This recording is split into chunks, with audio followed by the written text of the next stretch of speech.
Welcome to মনোবল global academy, the hub of scientific happiness. মনের সংস্কার আমরা বলি, মনের সংস্কার জীবনে অনেক বেশি দরকার।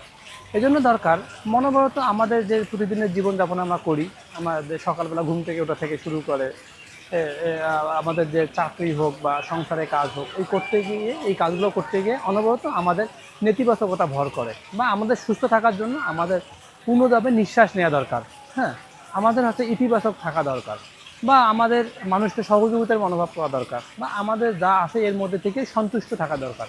কিন্তু আমাদের প্রতিনিয়ত প্রতি মুহূর্তে আমাদের সব কিছু চাহিদা এত পরিমাণ বেশি যে আমরা অন্যের দিকে তাকাই। অন্যের দিকে যতই তাকাই তত আমরা অভাবগ্রস্ত হই, তত আমরা মনে করি যে আমার কিছুই নাই, শূন্যতা বোধ করি। আর যখন নিজের দিকে তাকাই, না আমি সুস্থ আছি, ভালো আছি, এই এই চেতনাটা আমাদের সবসময় থাকে না। কি থাকে? অন্যের দিকে তাকাই এবং নিজে মনে করি যে কিছুই নাই। এই যে নিজেদের দিকে না তাকানো, নিজে ভালো আছে এটার দিকে না তাকানো, আর্থিক অবস্থার দিকে, অন্যের আর্থিক অবস্থার দিকে তাকানো, এই জিনিসটা মানুষের হতাশা তৈরি করে। বিজ্ঞান বলছে যে আপনার যা আছে এটা নিয়ে কৃতজ্ঞতা বোধ থাকেন, সন্তুষ্ট থাকেন এবং এটা বাড়ানোর জন্য কাজ করেন। যখন এটা বাড়ানোর জন্য কাজ করবেন তখন আপনি সুস্থ থাকবেন। আর যখন আপনার এক্সপেকটেশন অনেক বেশি হয়ে যাবে তখন আপনি ভালো থাকবেন না।